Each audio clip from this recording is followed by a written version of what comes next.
أعوذ بالله من الشيطان الرجيم. بسم الله الرحمن الرحيم. الدعوة نور وضاء تجلو ظلمات الحيران، منهج خير الناس جميعا لا يبلى عبر الأزمان، فالحكمة تكسو دعوتنا والرحمة فيها عنوان، ورسول الله يوجهنا.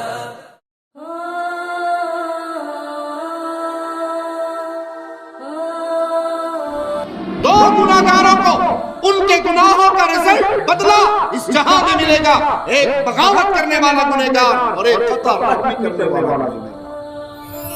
اور یہاں پہ یاد رکھیے صلہ رحمی کا معنی کیا ہے کہ وہ مومن نہیں ہے جس کا ایمان پورا نہیں، جو پیٹ بھر کے کھانا کھا سو جائے اور ساری رات بھوک کر تڑپتا ہوا۔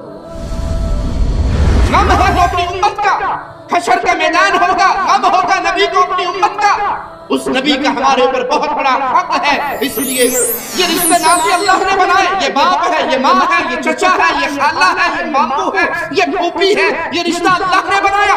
دین اسلام اولڈ ہاؤس کو آباد کرنے والا دین نہیں ہے کہ ماں بوڑھی ہو گئی، باپ بوڑھا ہو گیا، اس کو بوڑھوں کے گھر میں چھوڑ آؤ، تمہارا رشتہ ختم ہو گیا، جب مریں گے میڈیکل سینٹر والے خود ہی دفنا دیں گے۔ یہ محمد کا لایا دین نہیں ہے۔ تو ابو سفیان نے جواب میں کہا وہ ہمیں نماز پڑھنے، زکوٰۃ دینے، صلہ رحمی کرنے، پاک دامن رہنے کا حکم دیتے ہیں۔ کہیں مادیت کی دنیا میں ایسے خود نہیں گئے کہ جنت کا تبصرہ رکھتے ہیں لیکن خواہش نہیں ہے۔ من وصلنی وصل اللہ، جو صلہ رحمی کرے، جو مجھے ملائے اللہ اسے ملائے۔ میرے سب سے زیادہ حسن سلوک نیکی کا حقدار کون ہے؟ کلمہ، کافر کلمہ، کافر کلمہ، کافر کلمہ۔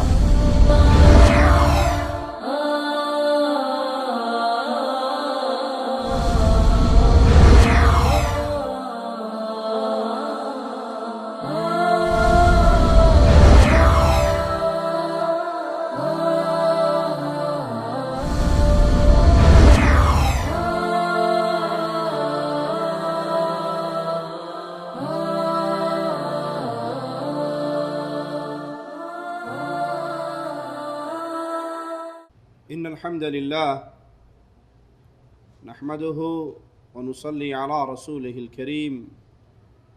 أعوذ بالله من الشيطان الرجيم. بسم الله الرحمن الرحيم. واتقوا الله الذي تساءلون به والأرحام. دین اسلام دین فطرت ہے۔ اسلام زندگی کے ہر شعبے میں اپنے ماننے والوں کی رہنمائی کرتا ہے۔ یہ صرف عبادت کے طریقے نہیں سکھاتا، جیسا آج جہالت کی بنا پر بعض مسلمانوں نے اسلام کو نماز، روزہ، نکاح، طلاق اور جنازے کی حد تک محدود کر کے باقی ہر مسئلے میں وہ کفار کے بنائے ہوئے نظام اور ان کی اندھی تقلید کی طرف ٹوٹ پڑے ہیں۔ یہ تصور باطل ہے۔ اسلام ایک ایسا دین ہے جو زندگی کا ہر مسئلہ اپنے ماننے والوں کے لیے نور کا مینارہ بنا کر دکھاتا ہے۔ اسلام انسانیت کا ادب سکھانے والا دین ہے، انسانوں سے پیار کرنے والا دین ہے، پیار سکھانے والا دین ہے۔ محمد کریم صلی اللہ علیہ وسلم فداہ ابی و امی مدینہ میں پہنچے تو پہلا پیغام پیارے حبیب علیہ الصلاۃ والسلام کی مبارک پاکیزہ طاہر زبان سے یہ ادا ہوا بھوکوں کو کھانا کھلاؤ، لوگوں میں سلام پھیلاؤ، جب لوگ سو جائیں مصلی پہ سوار ہو کے اپنے رب کو راضی کرو، سلامتی کے ساتھ جنت کے مالک بن جاؤ گے۔ یہ اسلام انسانیت کو اس کا حق دیتا ہے۔ اسی لیے صحابہ کرام کے کردار کو دیکھ کر، معاملات کو دیکھ کر کفار ان کے عمل کی تبلیغ سے مسلمان ہو جایا کرتے تھے۔ ثمامہ کو جب لا کر باندھا گیا تو 3 دن تک اس نے کیا دیکھا؟ اسے کس کی تقریریں سنائی گئی؟ اس کو کس کے دروس سنائے گئے؟ اس کو مسلمانوں کی پریکٹیکل لائف دکھائی گئی، اور 3 دن کے بعد وہ شخص جو پیارے نبی صلی اللہ علیہ وسلم، آپ کی لائی ہوئی شریعت اور آپ کے پیارے مدینہ کے بارے میں انتہائی گندے افکار رکھتا تھا، وہ شخص محمد کریم صلی اللہ علیہ وسلم کا صحابی بن گیا۔ غلط کہتے ہیں وہ لوگ کہ اسلام تلوار کی قوت سے پھیلا ہے، ظلم اور جبر سے پھیلا ہے، زبردستی سے پھیلا ہے۔ اللہ کی قسم، اسلام تو محبت سے پھیلا ہے، اسلام تو پیار سے پھیلا ہے، اسلام تو مسلمانوں کا طرز عمل دیکھ کر کفار جوک در جوک اسلام میں شامل ہو جایا کرتے تھے۔ عمر بن عبدالعزیز رحمہ اللہ کا پڑوسی ایک یہودی تھا۔ اس یہودی سے کسی نے کہا یہ مکان میں خریدنا چاہتا ہوں، بیچ دے۔ کہا ہاں بیچ دوں گا، لیکن 2000 درہم اس کی قیمت لوں گا۔ کہا مارکیٹ ویلیو تو 1000 ہے، تو 2 کیوں مانگتا ہے؟ کہا 1000 مکان کی قیمت مانگتا ہوں، 1000 اس مسلمان خلیفہ کے پڑوس کی قیمت مانگتا ہوں۔ کیا معنی؟ کہا خوشی غمی کا جو موقع آتا ہے، جہاں یہ اپنے بچوں کو یاد رکھتا ہے، مجھ یہودی کے بچوں کو بھی یاد رکھتا ہے۔ عید کے موقع پہ اگر اس کے گھر میں کچھ آتا ہے تو میرے گھر میں بھی آتا ہے، اگر کھانا اس کے گھر میں پکتا ہے تو صرف خوشبو دیوار پار کر کے میرے گھر میں نہیں آتی، اس کھانے کے برتن میرے گھر میں بھی پہنچایا جاتا ہے۔ قربان جاؤں امام الانبیاء، امام کائنات محمد کریم صلی اللہ علیہ وسلم پر۔ آپ مسلمانوں کا ذکر کرتے ہوئے ان کو انسانیت سے پیار کیسے سکھاتے ہیں کہ وہ مومن نہیں، یعنی اس کا ایمان پورا نہیں، جو پیٹ بھر کے کھانا کھا کے سو جائے، پڑوسی ساری رات بھوک سے تڑپتا ہوا گزار دے۔ تو اسلام نے حقوق رکھے ہیں، انسان کے حقوق، ماں باپ کے حقوق، رشتہ داروں کے حقوق، قریبی عزیزوں کے حقوق، اور ان حقوق سے پہلے یاد رکھیے گا انسان پر، انسانوں کے، رشتہ داروں کے، قرابت داروں کے بہت حق ہیں، لیکن سب سے بڑا حق اس پر اس کے اللہ کا ہے۔ حق اللہ علی العباد ان یعبدوہ، بندوں پر، بندوں کے رب کا یہ حق ہے، بندے جب عبادت کریں تو تنہا اللہ کی کریں، اس کی عبادت میں کسی کو پارٹنر نہ بنائیں۔ اور جو انسان یہ حق ادا کر دے، اللہ کے اس حق کو سمجھ کے اس پہ ڈٹ جائے، ماتھا جھکائے تو اللہ کے لیے، ہاتھ اٹھا کر پکارے، روئے تو اللہ کے سامنے، اس کے دل اور زبان سے آواز نکلے تو یا اللہ، اس کو اللہ سے ایسی محبت ہو، اللہ سے ایسا حسن ظن ہو۔ ایک اعرابی سے کہا گیا کہ مرنا ہے، تو کہا مرنے کے بعد کہاں جانا ہے؟ کہا اللہ کے پاس جانا ہے۔ تو اللہ سے محبت کا یہ حال تھا، حسن ظن کا یہ حال تھا کہ سبحان اللہ، اس سے پیاری بات اور کیا ہو سکتی ہے؟ ارے بھائی، اس پوری دنیا میں ہم جتنی نعمتیں کھاتے ہیں وہ اللہ کی دی ہوئی ہیں، جب اس کے پاس جائیں گے تو وہ اپنی کتنی نعمتوں سے ہمارا استقبال کرے گا۔ یہ حسن ظن ہو اللہ کے ساتھ، یہ محبت ہو اللہ کے ساتھ، اور اللہ کے حق کو پہچانتا ہو کہ مجھ پر کائنات میں اللہ سے بڑھ کر کوئی رحمان اور رحیم، پیار اور محبت کرنے والا نہیں ہے۔ جس کو یہ یقین آ جائے کہ جتنا مجھ سے اللہ پیار کرتا ہے کوئی اور نہیں کرتا، وہ اللہ کے در کو چھوڑ کے کسی اور کے در پہ گرے گا۔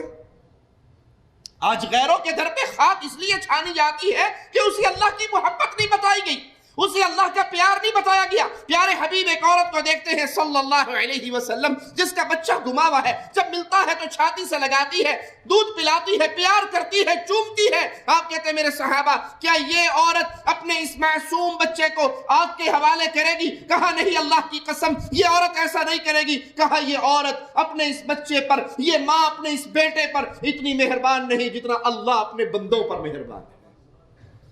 جس کو یقین ہو اللہ کی محبت کا، جس کو یقین ہو اللہ کے پیار کا، جس کو یقین ہو اللہ کے ساتھ دوستی اور تعلق کا، وہ اللہ کو چھوڑ کر مشکل میں، تکلیف میں، پریشانی میں، غم میں، دکھ میں کسی کے در پہ نہیں گرا کرتا، وہ صرف اپنے رب کو ہی پکارا کرتا ہے۔ اور جو یہ حق ادا کرتا ہے، اللہ کی اس حق کو پورا کرتا ہے، تو پھر یاد کیجئے حق العباد علی اللہ، ایسے بندے کا اللہ پر، اللہ کی رحمت سے یہ حق بن جاتا ہے جو اللہ کے ساتھ کسی کو شریک نہ کرے، اللہ اس کو جہنم کا عذاب نہیں دے گا، اپنی رحمت سے اس کو جنت کے حوالے کر دے گا۔ اللہ کے حق کے بعد دھرتی پہ سب سے بڑا حق، مخلوق میں سب سے بڑا حق انسان پر، انسانیت کے امام محمد الرسول اللہ کا حق ہے صلی اللہ علیہ وسلم۔ اللہ کی مخلوق میں محمد سے بڑھ کر کوئی ایسا نہیں جس کا حق امام الانبیاء، امام کائنات صلی اللہ علیہ وسلم، میرے ماں باپ قربان ہو جائیں، میرے پیارے حبیب علیہ السلام کی عزتوں پر، پیارے نبی سے بڑھ کر حق کائنات میں، مخلوق میں کسی کا کسی انسان پر نہیں۔ اور میرے نبی کا حق اتنا بڑا کیوں ہے؟ کیونکہ ہم اللہ کو پہچان سکے ہیں محمد کی اس شریعت پہنچانے کی وجہ سے صلی اللہ علیہ وسلم۔ اگر پیارے حبیب علیہ السلام یہ اسلام کا پیغام اپنے صحابہ کو نہ سکھاتے، صحابہ تابعین کو، تابعین تبع تابعین کو، ائمہ دین کو، محدثین کو، یہ سارا ماجرا ہم تک نہ پہنچا ہوتا، اگر ابو بکر، عمر، عثمان، علی، طلحہ، زبیر، سعد، سعید، میرے پیارے حبیب کے پیارے ستارے اس شریعت محمدیہ پہ عمل کر کے، اس کو یاد کر کے، اس کو آگے نہ پہنچاتے، آج ہم ہندوؤں کے مندروں میں بیٹھے ہوئے گھنٹے نہ بجا رہے ہوتے۔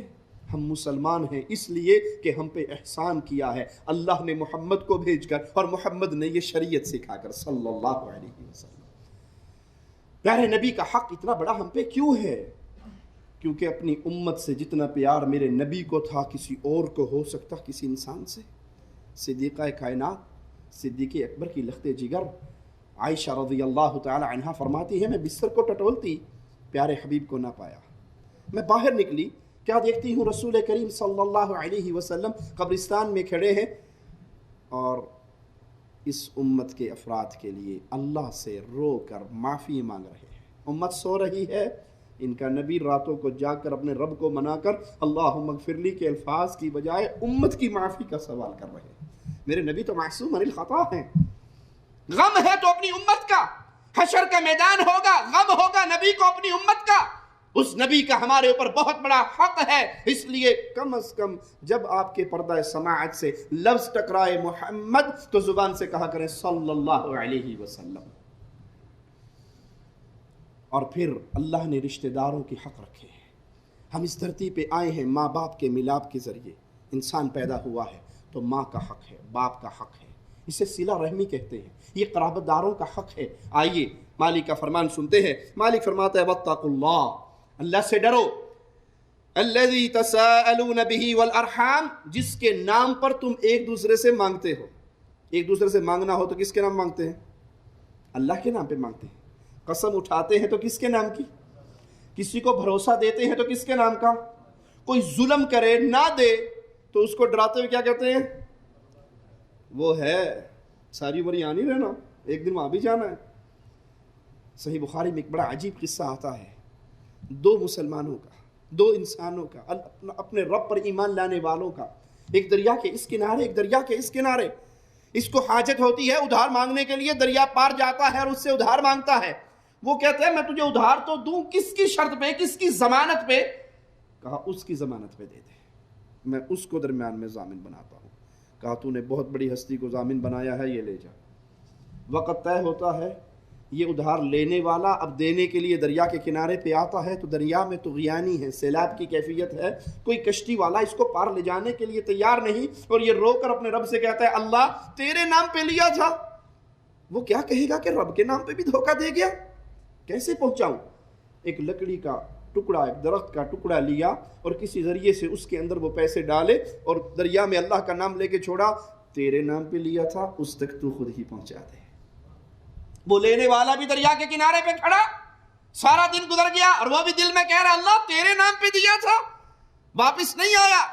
جب شام ہونے لگی دیکھا وہ بندہ تو نہیں آیا، پانی میں بہتی ہوئی ایک لکڑی آ رہی ہے، تو کہا چلو اسی کو اٹھا لیتا ہوں، اور کچھ نہیں تو جلانے کے ہی کام آ جائے گی۔ وہ لکڑی اٹھا کے لے گیا، گھر جا کے اس کو چیرتا ہے تو اس کے اندر اس کی رقم موجود ہے۔ دینے والے کے پاس کوئی پولیس آفیسر ہے، لینے والے کے پاس کوئی پولیس آفیسر ہے، وہ پھر پیسے جوڑتا ہے اور جب وقت ملتا ہے آ کر اسے کہتا ہے بھائی دیر ہو گئی معاف کر دینا، یہ تیری رقم لے کر۔ کہا نہیں جو وعدہ تھا اس پہ کیوں نہیں لایا، تو رب کے نام پہ، تو نے رب کے نام پہ مانگا تھا کیوں نہیں لایا؟ کہا وہ چھوڑو اس بات کو، بس معاف کر دو۔ کہا معاف نہیں کروں گا، پہلے قصہ بتا ہوا کیا؟ کہا ہوا یہ اگر تم مجھ پہ یقین کرتے ہو، میں آیا تھا لایا تھا پیسے، حالات ایسے تھے کشتی والا ملا نہیں، دریا میں طغیانی تھی۔ کہا پھر کیا کیا؟ کہا ایک لکڑی میں ڈال کے بہا دیے، پتہ نہیں تجھے ملے ہیں یا نہ ملے، تو کوئی بات نہیں مجھے معاف کر دے، اپنے پیسے لے لے۔ کہا جس رب کے نام پہ تو لے کر گیا تھا وہ لکڑی کے ذریعے مولا نے مجھے پہنچا دیے تھے۔ اس کے پاس کوئی پولیس والا تھا؟ ہمارا جیسا ہو آج کے دور کے اندر جن کے دلوں میں ایمان ختم ہو چکا ہے، وہ کیا کہیں گے؟ چنگا ہے کوئی نہیں، ان کا پتہ لگنا ہے مینوں مل گیا نا ایک باری اور سے ہی۔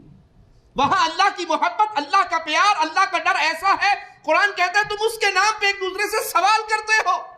اور یہاں پہ میں عرض کرتا جاؤں، جب اللہ کا نام کسی مسئلے میں بیچ میں آئے تو اللہ کی شان، اللہ کی قدر، اللہ کی عزت اتنی عظیم ہے، رب کا نام بیچ میں لا کے کسی جھگڑے کا فیصلہ کروا لو تو دوبارہ اس پہ اعتراض نہ کیا کرو۔ ہو جاتا ہے نا جھگڑا، چوری ہوگی کمرے میں، اس نے کی نہیں اس نے کی، اچھا قسم اٹھوا لو، وہ کہتا جی اللہ کی قسم میں نے چوری نہیں کی۔ اللہ کی قسم سن کے پھر کیا کہیں؟ میں نے پتا ہے اس نے جھوٹی قسم اٹھائی ہے، بھائی کوئی بات نہیں۔ اب اس نے جھوٹی اٹھائی ہے سچی، اس کا معاملہ اس کے اللہ کے ساتھ ہے، آپ کے سامنے اللہ کا نام آیا، آج کے بعد دوبارہ اس مسئلے کو زبان پہ نہ لانا۔ سیدنا عیسیٰ علیہ السلام ایک چور کو دیکھتے ہیں جو چوری کر رہا، رنگے ہاتھوں پکڑ لیتے ہیں، اس سے پوچھتے ہیں تو نے چوری کیوں کی؟ وہ جواب میں کہتا ہے اللہ کی قسم میں نے چوری نہیں کی۔ چوری کی، سیدنا عیسیٰ نے اپنی آنکھوں سے دیکھا، رنگے ہاتھوں جرم کرتے ہوئے پکڑا، لیکن جب اس نے کہا اللہ کی قسم میں نے چوری نہیں کی تو جواب میں کہتے ہیں سن، میرے کان نے جو سنا ہے وہ سچ ہے، میری آنکھ نے جو دیکھا ہے وہ غلط ہے۔ میں آنکھوں کو جھوٹا قرار دے دوں گا، رب کے نام کی لاج رکھوں گا اور میں تیرے جملوں پہ ایمان لاؤں گا۔ یہ ہے اللہ کا نام جس کے نام پہ تم ایک دوسرے سے سوال کرتے ہو۔ اور رشتے ناتے توڑنے سے بچو، یہ رشتے میرے اللہ نے بنائے ہیں، ان رشتوں کے ملانے کا حکم میرے اللہ نے دیا ہے، ان رشتوں کو توڑنے سے بچو۔ قطع رحمی اتنا بڑا جرم ہے کہ اللہ مالک نے اسے فساد فی الارض، زمین میں فساد پھیلانے کے جرم کے ساتھ ذکر کیا۔ سورۃ محمد آیت نمبر 22 کو سنیے، فَهَلْ عَسَيْتُمْ إِن تَوَلَّيْتُمْ أَن تُفْسِدُوا فِي الْأَرْضِ وَتُقَطِّعُوا أَرْحَامَكُمْ، اور تم سے یہ بھی بعید نہیں کہ اگر تم کو دنیا میں سلطہ حکومت مل جائے تو زمین میں فساد برپا کر دو اور رشتے ناتوں کو توڑ ڈالو۔ یہ رشتے ناتے اللہ نے بنائے، یہ باپ ہے، یہ ماں ہے، یہ چچا ہے، یہ خالہ ہے، یہ ماموں ہے، یہ پھوپھی ہے، یہ رشتہ اللہ نے بنایا، یہ بھائی ہے، یہ بہن ہے، یہ قریبی ہے، یہ عزیز ہے، یہ رشتے اللہ نے بنائے۔ جس اللہ نے رشتے بنائے اس اللہ نے رشتے جوڑنے کا حکم دیا، توڑنے کا حکم نہیں دیا۔ اور توڑنے والوں کو میرا مالک اپنے پیارے بندوں میں شامل نہیں کرتا، بلکہ ان پر اللہ کی لعنت برستی ہے۔ لعنت برسنے کا سبب رشتے توڑنا ہوتا ہے۔ اے اللہ ہم جتنے یہاں بیٹھے ہیں تجھ سے دعا کرتے ہیں ہم صلہ رحمی کرنے والے ہوں، قطع رحمی کرنے والے نہ ہوں۔ اللہ ہمیں رشتے جوڑنے والے بنا، رشتے توڑنے والے نہ بنانا۔ والذین ينقضون عہد اللہ من بعد میثاقہ وَيَقْطَعُونَ مَا أَمَرَ اللَّهُ بِهِ أَن يُوصَلَ وَيُفْسِدُونَ فِي الْأَرْضِ أُولَئِكَ لَهُمُ اللَّعْنَةُ وَلَهُمْ سُوءُ الدَّارِ۔ مالک کا فرمان سنیے، بیویوں کے پیچھے لگ کر اپنی ماں سے ناراض ہو جانے والے بھائی، بیویوں کے پیچھے لگ کر اپنے باپ سے ناراض ہو جانے والے بھائی، جیب بھر جائے، مال زیادہ ہو جائے تو اپنے غریب رشتہ داروں کو بھلا دینے والے بھائی، اپنے غریب رشتہ داروں سے منہ موڑ لینے والے، اپنی خالہ، اپنی پھوپھی، اپنے چچا، اپنے ماموں کا خیال نہ رکھنے والے، ان سے تعلق توڑ لینے والے کہ وہ غریب ہیں، آپ امیر ہیں، آپ کا سٹیٹس نہیں ملتا، اس لیے معاملات ختم، تعلقات ختم۔ آئیے قرآن کیا کہتا ہے، اور جو اللہ کے عہد کو اس کی مضبوطی کے بعد توڑتا ہے، جن چیزوں کو اللہ نے جوڑنے کا حکم دیا یہ ان چیزوں کو توڑ رہا ہے، توڑتا ہے، اور یہ زمین میں فساد پھیلاتے ہیں، ان کے لیے لعنتیں ہیں اور ان کے لیے بہت برا گھر ہے۔ زمین میں فساد پھیلانے والے، رشتوں کو جو اللہ نے جوڑنے کا حکم دیا ان کو توڑنے والے، ان پہ اللہ کی لعنت۔ اللہ کی لعنت کا معنی کیا ہے؟ طرد من رحمت اللہ، اللہ کی رحمت سے دوری، کہ اس کو اللہ کی رحمت نہیں ملے گی، اللہ کی طرف سے پھٹکار اور عذاب کا درہ برسے گا، محبت اور رحمت کا ماجرا نہیں ہوگا۔ اللہ تعالی جن چیزوں کا حکم دیتا ہے ان کے اندر ایک حکم قرابت داری کا حکم بھی ہے، رشتہ داروں کے ساتھ اچھا سلوک کرنے کا حکم بھی ہے۔ ان اللہ یأمر بالعدل والإحسان وإیتاء ذی القربى وینہی عن الفحشاء والمنکر۔ اللہ تعالی عدل کا حکم دیتا ہے، بھلائی کا حکم دیتا ہے، اور قرابت داروں کو دینے کا، ان پہ خرچ کرنے کا حکم دیتا ہے اپنی استطاعت کے مطابق۔ آپ کے پاس طاقت ہے 10 روپے خرچ کرنے کی تو اپنے رشتہ داروں پہ، اپنے قریبیوں پہ، اپنے پیاروں پہ خرچ کرو۔ یاد رکھو جس کنویں سے پانی نکالا جائے اسی کنویں میں پانی اور آتا ہے۔ جٹا کی مثال، کنویں سے پانی نہ نکالو اور آئے گا؟ جی نہیں آئے گا۔ کسی کو تم دو گے تو اللہ تمہیں بہت دے گا۔ ایک فقیر کا واقعہ سعودی عرب میں بڑا مشہور ہوا۔ وہ فقیر آیا، ایک بندہ گاڑی میں بیٹھا تھا، گاڑی والا کسی ٹینشن میں ہوگا، فقیر نے اس کا دروازہ بجایا کہ 1 ریال سمولی کھا لوں گا، بھوکا ہوں، دے دے۔ پریشان بیٹھا، نہیں دیا۔ ایک فقیر زمین پہ بیٹھا دیکھ رہا یہ منظر، تو جب اس نے اس کے دیکھا پیٹ پہ ہاتھ رکھتے اور منہ بناتے ہوئے کہ بھوکا ہوں، تو دوسرے فقیر نے کہا ادھر میرے پاس آ، اور جیب سے ریال نکالا اور اس کو پکڑا دیا کہ جا ہوٹل سے سمولی لے لے اور کھا لے۔ گاڑی والا یہ منظر دیکھ رہا تھا، اس کو اپنے آپ پہ شرم آئی کہ یہ میں نے کیا کیا، مجھ سے اچھا تو وہ فقیر رہا۔ اس نے اس فقیر کو جس نے 1 ریال دیا تھا اپنے پاس بلا کے 10 ریال دے دی۔ اللہ کے نام پہ 1 2 تو دنیا کے اندر ہی بدلہ مل جاتا ہے۔ آپ کی استطاعت کے مطابق اپنے پیاروں پہ، اپنے قریبیوں پہ۔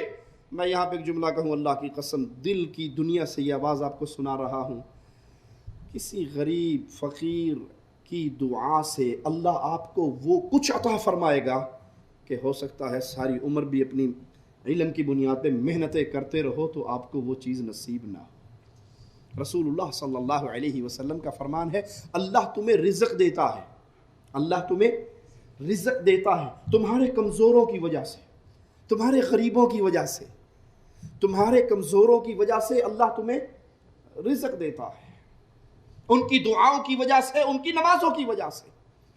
تو مالک فرماتا ہے کہ تمہیں جو حکم دیا ہے خرچ کرنے کا، وہ قرابت داروں کو دینے کا حکم دیتا ہے، بے حیائی کے کاموں سے روکتا ہے، برے کاموں سے منع کرتا ہے۔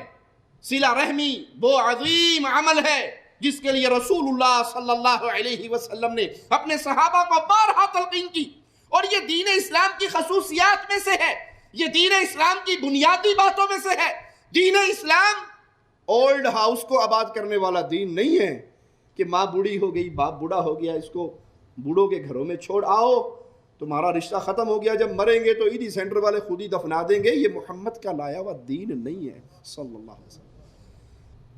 ماں کے منہ سے نکلی بھی دعا، باپ کے اٹھے ہوئے ہاتھ، اس کے منہ سے نکلی بھی دعا، غریب یتیم فقیر کے منہ سے نکلی بھی دعا آپ کو دنیا کی وہ عظمتیں دے سکتی ہے، آخرت کے وہ جہان دلوا سکتی ہے جو شاید اس کے علاوہ کہیں اور نہ ملتے ہو۔ ارے انسان تو انسان، خالہ، پھوپھی، ماموں، رشتہ دار، قرابت دار، یہ تو بڑی عظیم بات ہے۔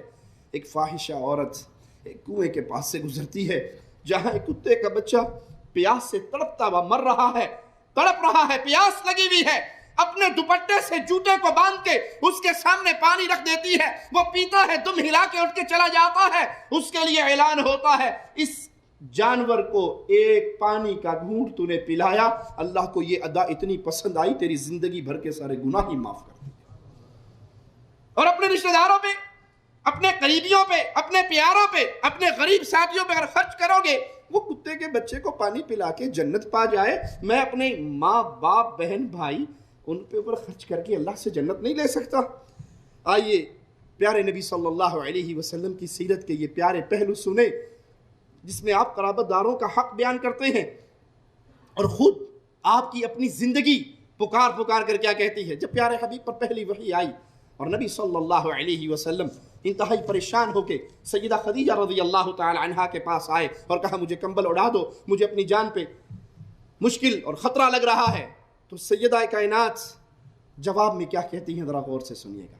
یہ جملے ہیں سیدہ خدیجہ رضی اللہ تعالی عنہا کے، کلا واللہ ما یحسنک اللہ ابدا انک تصل الرحم، ہرگز نہیں، اللہ کی قسم اے محمد صلی اللہ علیہ وسلم، اللہ آپ کو کبھی غمگین نہیں کرے گا، کوئی دکھ نہیں دے گا۔ کیوں؟ آپ تو قرابت داروں کا حق ادا کرنے والے ہیں، رشتہ داروں کے ساتھ اچھا سلوک کرنے والے، رحم کے رشتوں کو ملانے والے، غریبوں کے سہارا بننے والے، بیواؤں کا سہارا بننے والے، مسافروں پہ خرچ کرنے والے۔ رسول کریم صلی اللہ علیہ وسلم نے انسانیت کے ساتھ محبت کے کیا عظیم درس دیے ہیں۔ آپ فرماتے ہیں کسی مسلمان بھائی کے کسی مسئلے میں، اس کے کسی کام میں، اس کی سفارش کے لیے، اس کا مسئلہ حل کرنے کے لیے چل کر جانا مجھے اپنی مسجد میں 1 مہینے اعتکاف بیٹھنے سے زیادہ پیارا ہے۔ اس حدیث میں یہ نہیں ہے کہ آپ ساتھ چل کے جاؤ اور وہ مسئلہ حل کروا کے آؤ، حل کروانے کا چکر نہیں ہے۔ آپ کسی کے غم میں، کسی کے دکھ میں ساتھ گئے ہو، کوئی بیمار ہے، کوئی پریشان ہے، کوئی قرضوں میں دبا ہوا ہے، کسی کا کسی سے جھگڑا ہے، کسی کا کسی سے کوئی لڑائی کا معاملہ ہے، آپ جاتے ہو ان کی صلح صفائی کروا آتے ہو، اس کا مسئلہ حل کرنے کے لیے چل کر جاتے ہو۔ مسجد رسول میں 1 مہینے اعتکاف سے اللہ تمہیں وہ اجر نہ دے گا جو ایک مسلمان بھائی کے کام میں جانے سے ملے گا۔ سیدہ کہتی ہے پریشان نہ ہو، اللہ آپ کو کبھی غم نہیں دے گا، کیونکہ آپ قرابت داروں کا حق ادا کرنے والے، صلہ رحمی کرنے والے، غریبوں، بیواؤں، یتیموں، فقیروں کا سہارا بننے والے۔ پیارے نبی صلی اللہ علیہ وسلم کا فرمان صحیح مسلم میں حدیث نمبر 4607، ابو سفیان کو جب شاہ روم نے بلایا، اپنے سامنے کھڑے کر کے پوچھتے ہیں، مختلف سوال کیے، ان میں سے ایک سوال کیا کہ وہ نبی صلی اللہ علیہ وسلم تمہیں کس بات کا حکم دیتے ہیں، وہ کیا بات کہتے ہیں، کیا کرنے کو کہتے ہیں؟ تو ابو سفیان نے جواب میں کہا وہ ہمیں نماز پڑھنے، زکوٰۃ دینے، صلہ رحمی کرنے، پاک دامن رہنے کا حکم دیتے ہیں۔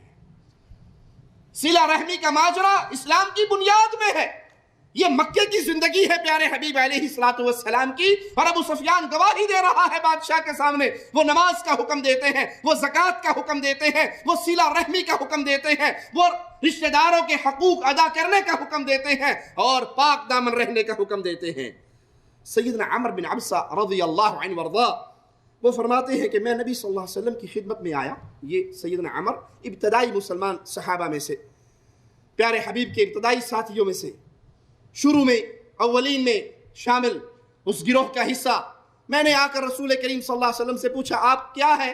تو آپ نے فرمایا میں نبی ہوں صلی اللہ علیہ وسلم۔ فرمایا یہ نبوت کے آغاز کا دور ہے، آپ نبی ہیں، آپ کس چیز کا حکم دیتے ہیں؟ آپ کو کس نے بھیجا ہے؟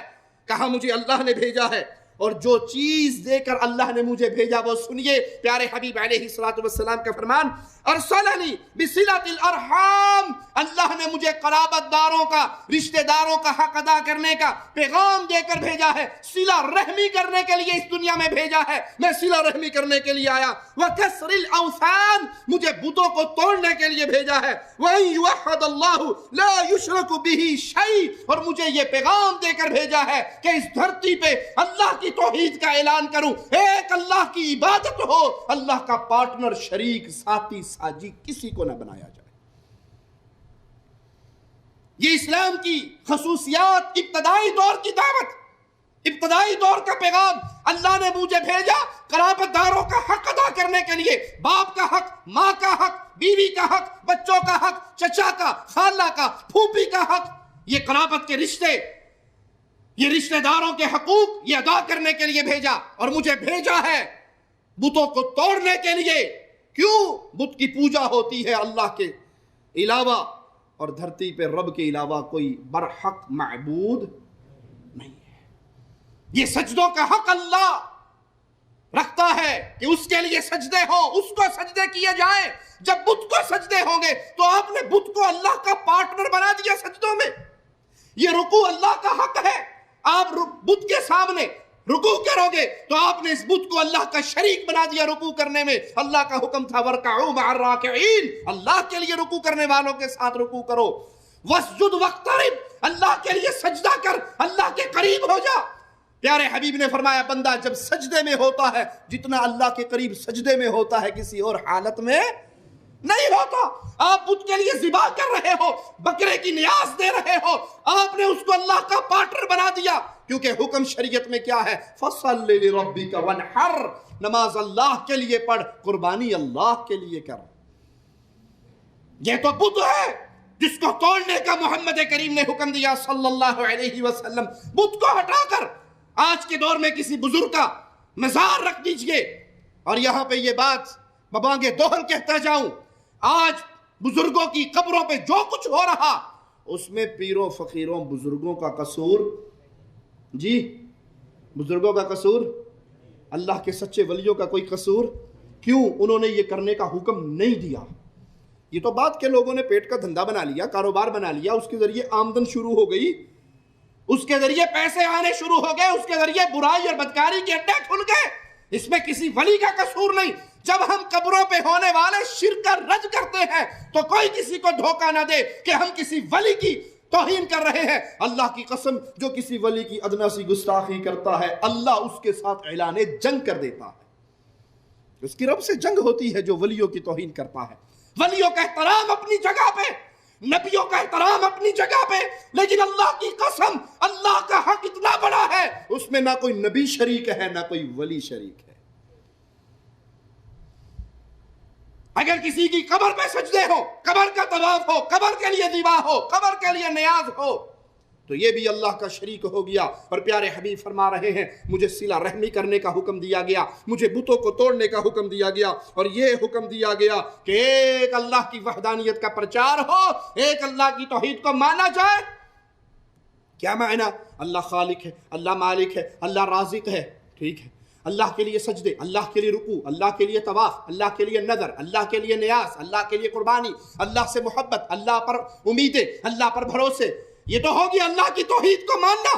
اگلا جملہ سنیے، لا یشرک بہ شیء، اللہ کا کوئی پارٹنر، اللہ کا کوئی ساتھی، اللہ کا کوئی شریک نہ بنایا جائے۔ وہ کیسے ہوگا؟ اللہ بھی داتا، بزرگ بھی داتا، اللہ بھی مشکل کشا، سیدنا علی بھی مشکل کشا، اللہ بھی اولاد دیتا ہے، باپا بھی اولاد دیتا ہے، اللہ بھی کشتی پار لگاتا ہے، پیر بھی کشتی پار لگاتا ہے، اللہ بھی شفا دیتا ہے، بزرگ بھی شفا دیتا ہے، اللہ بھی سنتا ہے، باپے بھی سنتے ہیں، اللہ کے ہاتھ میں سب کچھ ہے، بزرگوں کے ہاتھ میں سب کچھ ہے۔ اس نے اللہ کو بھی مانا اور اللہ کے پیاروں کو اللہ کا پارٹنر بھی بنایا۔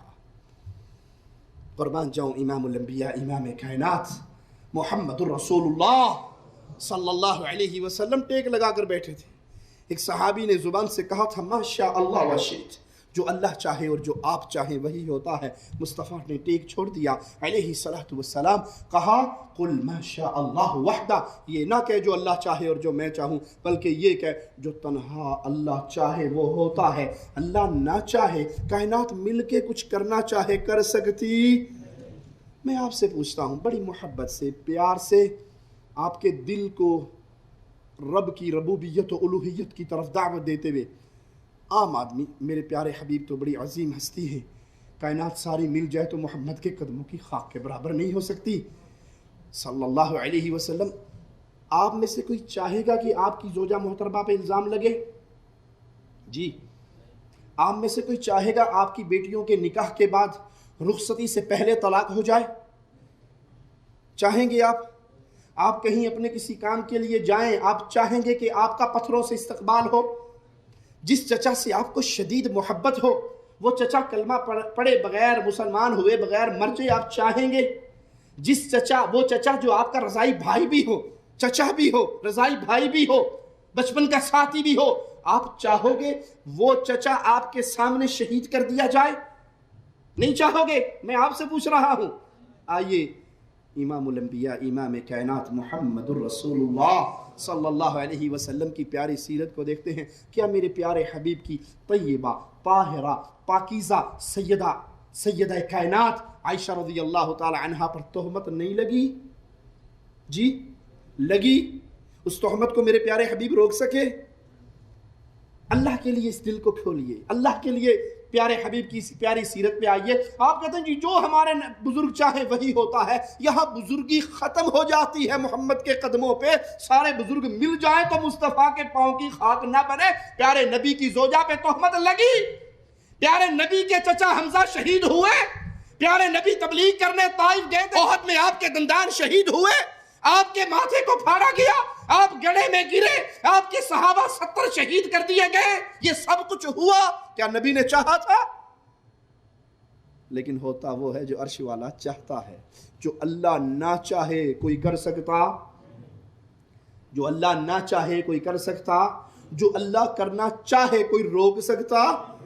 توحید یہ ہے کہ اللہ پر ایمان لانے کے بعد پھر اللہ کا کوئی ساتھی نہ ذات میں، نہ صفات میں، نہ عبادت میں۔ جو حق اللہ کا ہے اب وہ حق کسی اور کو نہیں دیا جا سکتا۔ پیارے حبیب صلی اللہ علیہ وسلم اسلام کے ابتدائی ایام کے اندر درس دے رہے ہیں، دعوت پیش کر رہے ہیں۔ میں رشتہ داروں کے حقوق پورے کرنے کے لیے آیا، ان کے حقوق بتانے کے لیے آیا، بتوں کو توڑنے کے لیے آیا، اللہ کی توحید کا پرچار کرنے کے لیے آیا، اور اس کا کوئی شریک نہ بنایا جائے یہ پیغام دینے کے لیے آیا۔ ایک شخص آیا پیارے نبی صلی اللہ علیہ وسلم کے پاس اور آ کر کہتا ہے مجھے ایسا عمل بتائیے جس کے کرنے سے میں اللہ کی جنت میں داخل ہو جاؤں۔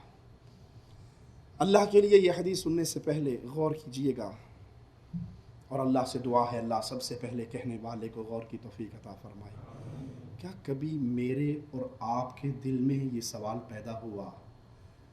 کیا کبھی میرے اور آپ کے دل نے یہ خواہش کی میں کوئی ایسا عمل کر جاؤں کہ اللہ مجھے جہنم سے بچا کے جنت دے دے؟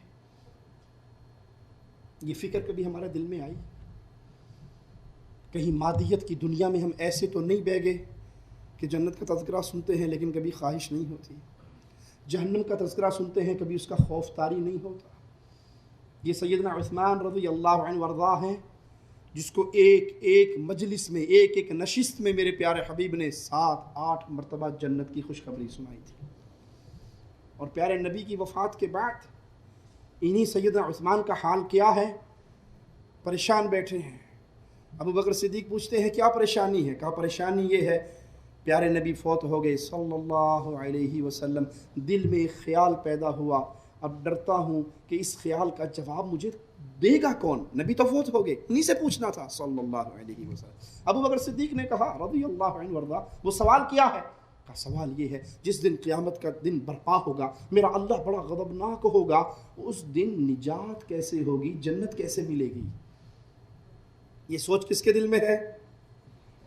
جس کو ایک نشست میں 8 ٹکٹ جنت کے ملے، جس کو یہ پیغام دیا گیا عثمان جو جی میں آتا ہے کر تیری جنت پکی ہو چکی ہے، اس کو یہ غم کھائے جا رہا ہے۔ کبھی یہ غم مجھے بھی لگا کہ میں اپنی زندگی ٹٹولوں، میں 40-45 سال کا، 50-60 سال کا، 70-80 سال کا ہو گیا ہوں، میں نے زندگی میں کوئی ایسا عمل کیا ہے جس کو میں پیش کر کے اللہ سے اس کی رحمت سے جنت مانگ سکوں؟ کہا یہ سوال میں نے اپنے نبی سے کر لیا تھا۔ کہا پیارے نبی نے کیا جواب دیا تھا؟ اللہ کے نبی نے فرمایا تھا لا الہ الا اللہ جو میں نے اپنے چچا کے اوپر پیش کیا تھا وہ ایسی چابی ہے جو اس کو پالے گا وہ جنت کو پالے گا۔ یہ سوال سوچئے اللہ کے لیے بستر پہ لیٹتے ہوئے صحابی کہتے ہیں مجھے کوئی کام بتائیے جس کے کرنے سے میں اللہ کے جنت میں داخل ہو جاؤں۔ جنت کا فارمولہ مصطفیٰ علیہ السلام کی پاکیزہ طیب طاہر زبان سے سنیے۔ آپ نے فرمایا تعبد اللہ لا تشرک بہ شیئا، وہی جو بات ہم اپنے ہر درس میں دہراتے ہیں بھائیوں، اللہ کے ساتھ شریک نہ بنانا۔ اللہ کے ساتھ کسی اور کو نہ پکارنا، اللہ کے ساتھ کسی اور سے مدد نہ مانگنا، اللہ کے ساتھ کسی اور میں اس کی عبادت کے اندر کوئی ساتھی نہ بنا بیٹھنا، وہی بات آپ کو پیارے نبی کی ہر حدیث سے ملے گی صلی اللہ علیہ وسلم۔ سائل کہتا ہے جنت میں جانے کا فارمولہ بتائیے، کوئی عمل بتائیے۔ آپ نے فرمایا تعبد اللہ، تو عبادت اللہ کی کر، عبادت اللہ کی کر، اس کا شریک کسی کو نہ بنا۔ وَتُقِيمُ الصَّلَاةَ، پھر نماز قائم کر۔ فجر کی نماز مستقل چھوڑنے والے بھائی، یہاں جنت میں جانے کا فارمولہ مل رہا ہے، نماز قائم کر۔ کرکٹ میچ کے لیے نمازیں چھوڑ دینے والے بھائی، فلموں ڈراموں کے لیے نمازیں چھوڑ دینے والے بھائی، ٹیلی فون کال کے لیے نماز چھوڑنے والے بھائی، دوستوں کے ساتھ گپے ہانکتے ہوئے نماز چھوڑ دینے والے بھائی، بیوی بچوں کے ساتھ بیٹھے ہوئے نماز کو بھول جانے والے بھائی، یہاں جنت کا فارمولہ ہے۔ کہیں اس نماز سے دور ہو کے میں جنت سے محروم تو نہیں ہو رہا۔ اللہ کی عبادت کر، اس کا شریک کسی کو نہ بنا، نماز قائم کر، زکوٰۃ ادا کر، وتصل الرحم، اور صلہ رحمی کر، قرابت داروں کا حق ادا کر، رشتہ داروں کا حق ادا کر، رحم کے رشتوں کا حق ادا کر۔ صحیح بخاری میں ہے، پیارے نبی صلی اللہ علیہ وسلم نے فرمایا لا يدخل الجنت قاطع رحم۔ بڑا عظیم جملہ ہے میرے پیارے حبیب کا۔ وہ بھائی جس کو مہینے گزر گئے ماں سے ناراض ہے، اس سے بات نہیں کرتا، جو مہینے گزر گئے اپنے بابا سے ناراض ہوا، منہ موڑ کے بیٹھا ہے، بات نہیں کرتا، مہینے گزر گئے، عرصہ گزر گیا، 2 جمع 2 4، 4 جمع 4 8 کے چکر میں لگا ہوا، نہ اسے قرابت دار یاد ہے، نہ رشتہ دار یاد ہے، نہ فقیر عزیز یاد ہے۔ پیارے نبی صلی اللہ علیہ وسلم فرما رہے، اللہ کے پیارے حبیب اعلان کر رہے، قطع رحمی کرنے والا جنت میں داخل ہی نہیں ہوگا۔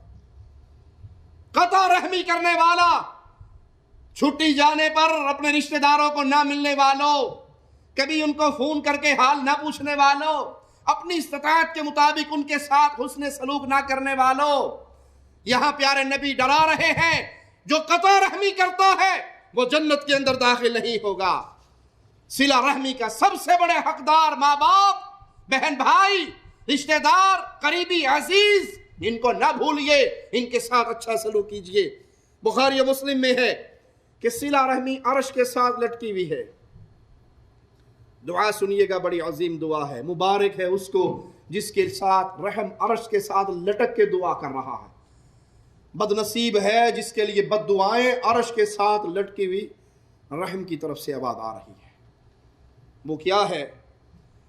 من وصلنی وصلہ اللہ، جو صلہ رحمی کرے، جو مجھے ملائے اللہ اسے ملائے، جو مجھے ملائے اللہ اسے، جو چچا کے ساتھ ملے، جو پھوپھی کے ساتھ ملے، جو خالہ کے ساتھ ملے، جو ماں باپ کے ساتھ اچھا سلوک کرے، باپ کے رشتہ دار، ماں کے رشتہ دار، ان کے ساتھ اچھا سلوک کرے، صلہ رحمی کرنے والا، نرم طبیعت والا، پیار و محبت کی مادے کرنے والا۔ دعا ہو رہی ہے کہاں پر؟ جو مجھے ملائے اللہ اسے ملائے۔ وَمَنْ قَطَعَنِي قَطَعَهُ اللَّهُ، جو مجھے توڑے اللہ اس کے ٹوٹے کرے، جو مجھے ملائے اللہ اسے ملائے، جو مجھے کاٹے اللہ اسے کاٹے، جو مجھے توڑے اللہ اسے توڑے۔ ترمذی میں ہے، پیارے نبی صلی اللہ علیہ وسلم نے فرمایا دوسرے گناہوں کے مقابلے میں 2 گناہ ایسے ہیں، اپنے آقا کے جملے بڑے غور سے سننا، پیارے حبیب محمد کریم صلی اللہ علیہ وسلم فرما رہے باقی گناہوں کے مقابلے میں 2 گناہ اتنے شدید ہیں، اتنے بڑے ہیں کہ ان کا ارتکاب کرنے والے کو اللہ دنیا کے اندر ہی سزا دیتا ہے، آخرت کی سزا تو باقی رہے گی، وہ نہیں ختم ہوگی۔ 2 گناہگاروں کو ان کے گناہوں کا رزلٹ، بدلہ اس جہاں میں ملے گا، ایک بغاوت کرنے والا گنہگار اور ایک قطع رحمی کرنے والا گنہگار۔ ایک بغاوت کرنے والا، ایک رشتوں کو توڑنے والا، رحم کے تعلقات کو کاٹنے والا، قطع رحمی کرنے والا۔ صلہ رحمی کے اندر آپ کے لیے سب سے پہلے کون ہے؟ ماں کا رشتہ ہے۔ ماں بڑی عظیم نعمت ہے دنیا کی، جس کے سر سے ماں کا سایہ اٹھ گیا وہ بڑا ہی بیچارہ ہے۔ ایک امام کی والدہ فوت ہو گئی، بہت روئے۔ کسی نے کہا ہمیں صبر کی تلقین کرتے ہو ہر وقت، اپنی ماں کے مرنے پہ اتنا رو رہے ہو؟ جواب سنیے گا۔ کہا میں ماں کے مرنے پہ نہیں رو رہا، ماں نے تو مرنا ہی تھا، ہر کسی نے مرنا ہے، جہان چھوڑنا ہے۔ میں ماں کے مرنے پہ نہیں رو رہا، میں اپنی اس بدنصیبی پہ رو رہا ہوں کہ جب تک ماں زندہ تھی جنت میں جانے کے لیے ایک دروازہ کھلا ہوا تھا، ماں کے مرنے سے بند ہو گیا ہے۔ بیوییں اور مل سکتی ہیں، ماں اور بیویوں کے پیچھے لگ کے اپنی ماں سے برا سلوک کرنے والوں، اس ماں کی زبان سے اگر کوئی بد دعا کے جملے نکل گئے آپ کی ہلاکت سے، آپ کو کیا چیز بچائے گی؟ یہ الگ بات ہے کہ مائیں اولاد کی طرف سے دکھ سہنے کے باوجود اپنی زبان سے دعا ہی دیتی ہے، بد دعا نہیں دیتی۔ ماں چیز ہی ایسی ہے، ماں چیز ہی ایسی ہے۔ ماں کے بڑے حق رکھے ہیں اللہ نے، اور ماں کے 3 حق ہیں۔ ماں کے 3 حق ہیں، باپ کا 1 حق ہے۔ اس سے مراد یہ ہے کہ ماں نے حمل کی تکلیف اٹھائی، دودھ پلانے کی تکلیف اٹھائی، رضاعت کی تکلیف اٹھائی، ولادت کی تکلیف اٹھائی۔ آپ کے اوپر لازم ہے کہ آپ اتنا ہی احسان کرتے ہوئے اپنی ماں کے اوپر زیادہ خرچ کریں۔ عبداللہ ابن عباس رضی اللہ عنہما کے پاس ایک شخص آتا ہے اور کہتا ہے کہ مجھ سے قتل کا گناہ ہو گیا، قتل کر بیٹھا ہوں، لیکن شرمندہ ہوں، توبہ طائب ہوتا ہوں، مجھے کوئی ایسا کام بتا دیجئے، کوئی ایسی نیکی بتا دیجئے جس کی وجہ سے میرا یہ گناہ دھو دیا جائے، معاف کر دیا جائے۔ عبداللہ ابن عباس نے پوچھا تمہاری ماں زندہ ہے؟ کہنے لگا نہیں، میری ماں زندہ نہیں۔ تو آپ نے مختلف نیکی کے کام بتائے، صدقہ کرو، خیرات کرو، یہ کام کرو، وہ کام کرو۔ صاحب چلا گیا۔ عطا آپ کے شاگرد آپ سے پوچھتے ہیں کہ اس نے قتل کے گناہ کی کفارہ پوچھا تھا اور آپ نے سوال کیا تھا ماں زندہ ہے؟ سوال جواب میں کوئی تطبیق نظر نہیں آتی، یہ کیا بات ہوئی؟ ماں کا کیا ماجرا ہے؟ کہا ماں کے ساتھ حسن سلوک سے بڑھ کر میں کوئی ایسی نیکی نہیں جانتا جس کے کرنے سے اللہ یہ گناہ بھی دھو دیتا ہے۔ سوچئے اللہ کے لیے ہماری ماؤں کے ساتھ ہمارا کیا سلوک ہے۔ کسی نے اللہ کے ولی سے کہا کہ میں کیسا آدمی ہوں آپ بتائیں، میں اچھا ہوں یا برا، نیک ہوں یا بد ہوں؟ اس کا جواب دینے سے پہلے میں تم سے سوال کرتا ہوں کہ تم اپنے ماں باپ کے لیے دعا کرتے ہو جو فوت ہو گئے چلے گئے، ان کے لیے دعا کرتے ہو؟ کہا بہت دعا کرتا ہوں، میری زبان پہ اکثر یہ دعا رہتی ہے رب ارحمہما کما ربیانی صغیرا۔ کہا پھر انشاءاللہ تم نیک آدمی ہو، کیونکہ حدیث میں آتا ہے کہ نیک بیٹا جو ماں باپ کے لیے دعا کرے، ماں باپ کے لیے دعا کرنے والا بیٹا نیک ہوا کرتا ہے۔ ماں باپ کا کتنا حق ہے؟ آئیے شریعت اسلامیہ سے قرآن حکیم کی آیات سے پوچھتے ہیں وَقَضَىٰ رَبُّكَ أَلَّا تَعْبُدُوا إِلَّا إِيَّاهُ وَبِالْوَالِدَيْنِ إِحْسَانًا۔ اللہ نے یہ فیصلہ کر دیا کہ اللہ کے علاوہ کسی اور کی عبادت نہ ہو، اللہ کے علاوہ کسی اور کو مصیبتوں میں نہ پکارا جائے۔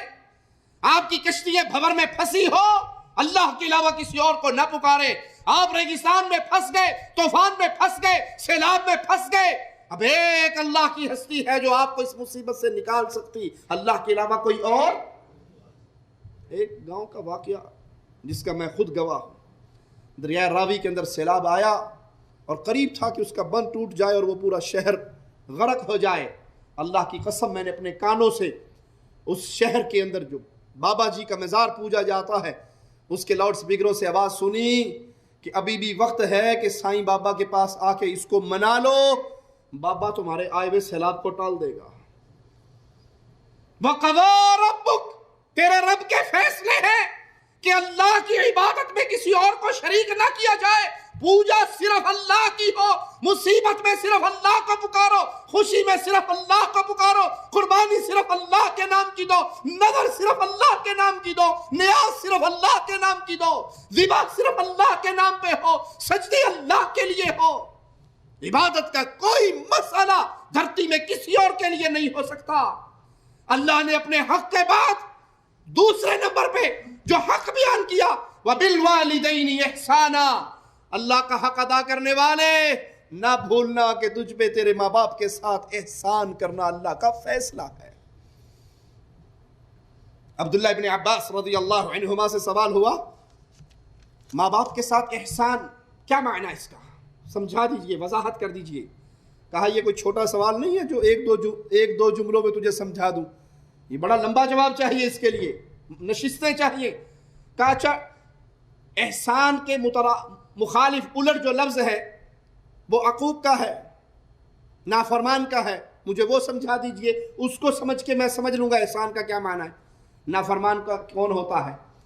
میرے وہ نوجوان بھائی جو ابھی نوجوانی کی عمر میں قدم رکھ رہے ہیں اور ان کی کمزور ہڈیوں میں قوتیں آ رہی ہیں، جو کل تک اپنے بابا کی انگلی پکڑ کے چلتے تھے، آج وہ خود اپنے قدموں پہ کھڑے ہو رہے ہیں، اور اس کے ساتھ ہی ان کے لب و لہجے، ان کی نظریں، ان کے اسلوب اور انداز، پہلے تو بابا کے سامنے یہ ہوتا ہے نا ماجرا، اور پھر جب نوکری لگ جاتی ہے تو یہ معاملہ ختم ہو جاتا ہے، جب باپ بوڑھا ہو جاتا ہے تو پھر یہ معاملہ ہو جاتا ہے۔ تو جو ہی وہ نوجوانی کی عمر میں قدم رکھتے ہیں اپنے باپ کے ساتھ برا سلوک کرنا شروع کر دیتے ہیں۔ وہ غور سے اس جملے کو سنیں۔ سیدنا عبداللہ ابن عباس رضی اللہ عنہما فرماتے ہیں بیٹا بیٹھا ہو، باپ لیٹا ہوا ہو، بیٹا اس کے پاس سے اٹھے اور اپنی چادر کو، اپنے کپڑے کو ایسے جھاڑے کہ اس پہ جو مٹی لگی ہوئی تھی وہ اڑ کے باپ کے سر پہ گر جائے، اللہ اس کو نافرمان لکھ دیتا۔ اللہ کا فیصلہ ہے وَبِالْوَالِدَيْنِ إِحْسَانًا، اپنے ماں باپ کے ساتھ اچھا سلوک کرو۔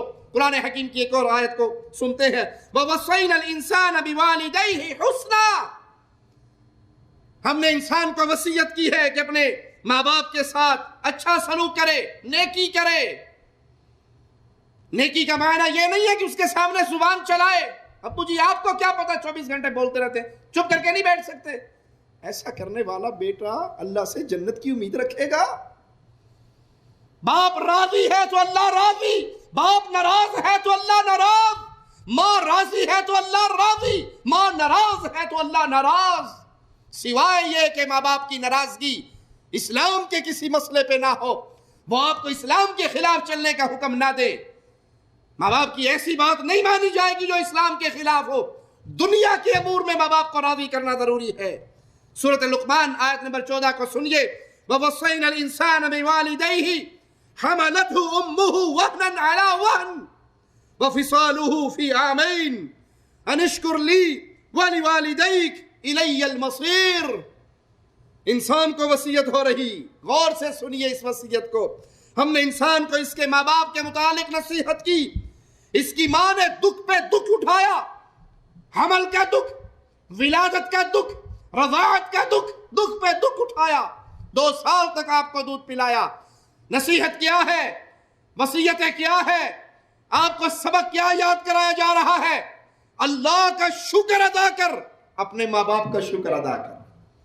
جو ماں باپ کا شکر ادا نہیں کرتا وہ رب کا شکر بھی ادا۔ اور یاد کرو اس کے بعد آیت کا آخری جملہ، لوٹ کے تم نے میری طرف ہی آنا ہے۔ ماں باپ کے ساتھ اچھا سلوک ہوا تو جنتیں ہیں۔ توحید کی سمجھ، عقیدے کی اصلاح ہو، اور پھر انسان ماں باپ کے ساتھ نیکی کرے تو گیا جنتوں میں، اور ماں باپ کے ساتھ برا سلوک ہو برباد اور ہلاک ہو گیا۔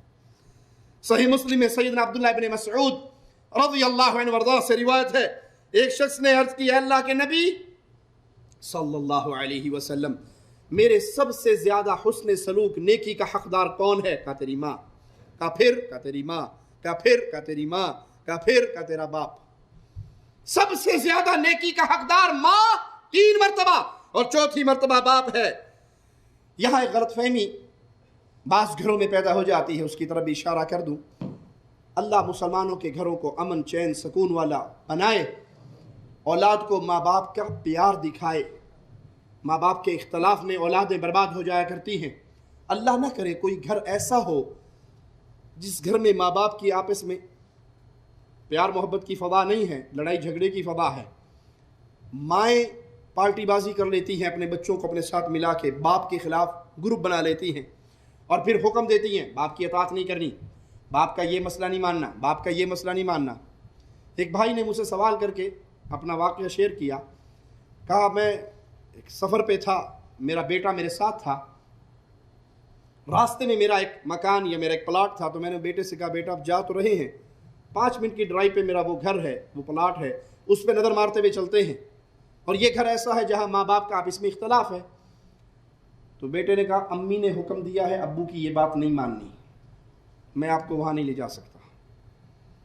باپ نے دکھ سے کہا اگر میرا ڈرائیور ہوتا تیری جگہ پہ جو 2000 روپے تنخواہ میں ملازم ہو، وہ میرا ماتھا بھی چومتا، ہاتھ بھی چومتا، جہاں میں کہتا وہاں لے کے بھی جاتا، تو میرا سگا بیٹا ہے جس کو بچپن سے میں پالتا آیا ہوں، اور تو باپ کی نافرمانی کر رہا ہے۔ کہا نہیں، حدیث میں آتا ہے ماں کے 3 حق ہیں، تو ماں منع کریں گی تو 3 بات ان کی مانوں گا، پھر چوتھا نمبر آپ کا آئے گا۔ یہ حدیث کو سمجھنے کے اندر بہت بڑی غلطی کھا رہا ہے۔ ماں کے 3 حق کا معنی یہ نہیں ہے کہ ماں اگر باپ کے خلاف کوئی بات سکھائے تو انسان کہ جی ماں کا حق زیادہ، میں باپ کی بات سنوں گا۔ ماں کے 3 حق کا معنی یہ ہے اگر آپ 3 ریال ماں پہ خرچ کرتے ہیں تو چوتھا ریال باپ پہ خرچ کر لیں۔ نیکی کے معاملے میں، بھلائی کے معاملے میں، خدمت کے معاملے میں ماں کی بات، اس کی خدمت، اس پہ احسان، اس پہ خرچ، اس کے سنبھالنے کے معاملات وہ آپ پہ زیادہ ہے بنسبت باپ کے۔ باپ کا حق اس سے کم ہے۔ یہ مطلب نہیں کہ ماں کے پیچھے لگ کے باپ سے بدتمیزی کرو اور باپ سے لڑائی کرو اور باپ سے جھگڑا کرو اور باپ سے نافرمانی کرو۔ جو ماں اپنے بچوں کو باپ کی نافرمانی سکھاتی ہے، حقیقت میں وہ ان کے لیے بربادی کے راستے کھول رہی ہے۔ ماں کے 3 حق کا معنی ماں کے ساتھ حسن سلوک کے 3 حق، باپ کی نافرمانی کے حق نہیں ہے۔ وغیرہ ترمذی میں سیدنا ابو درداء سے روایت ہے، فرماتے ہیں میں نے رسول اللہ صلی اللہ علیہ وسلم کو یہ فرماتے ہوئے سنا، الوالد اوسط باب الجنہ ان شئت فاضع ذلك الباب او احفظه۔ باب جنت کے دروازوں میں سے ایک دروازہ ہے، چاہے اس دروازے کی حفاظت کر لے، چاہے اس دروازے کو برباد کر دے۔ باپ جنت کا دروازہ ہے۔ ایک روایت میں ہے کہ باپ راضی ہو تو اللہ راضی ہے۔ یہ الگ بات ہے کہ باپ کے جہاں حقوق ہیں وہاں اولاد کے بھی حقوق ہیں۔ اگر کوئی باپ اپنی اولاد کے حقوق ادا نہیں کرتا وہ اللہ کے ہاں مجرم ہے، کیونکہ پیارے نبی صلی اللہ علیہ وسلم کا فرمان ہے تم میں سے ہر ایک بندہ راعی ہے، اس کی رعایا ہے۔ باپ اپنی اولاد کا راعی ہے۔ اس جو ذمہ داری اولاد کی تربیت کی، اولاد پہ خرچ کرنے کی، اولاد کو پڑھانے لکھانے کی، ان کو دین سکھانے کی، ان کے دنیا کے معاملات درست کرنے کی باپ کے کندھوں پہ پڑی ہے۔ اگر وہ ادا نہیں کرے گا تو اللہ کے ہاں اس کا جواب دہ ہوگا، لیکن اس کی نافرمانی کرنے کی اجازت نہیں۔ صلہ رحمی کے اندر ماں کے حقوق، باپ کے حقوق، بہنوں کے حقوق۔ پیارے نبی صلی اللہ علیہ وسلم کا بڑا پیارا فرمان ہے، جس کو 3 بہنوں کے ذریعے آزمایا جائے، یعنی اسے 3 بہنوں کی کفالت کرنی پڑ جائے، 3 بہنوں کی شادی، باپ فوت ہو گیا، بہنیں اس کے ذمے آ گئی، بیٹیوں کی شادییں باپ کی ذمہ داری ہے، باپ مر گیا، بھائی اس ذمہ داری کو اٹھا رہا ہے، باپ وہ ذمہ داری اپنی نہیں سمجھتا، بھائی آگے بڑھ کے اپنی بہنوں کے معاملات کو چلاتا ہے۔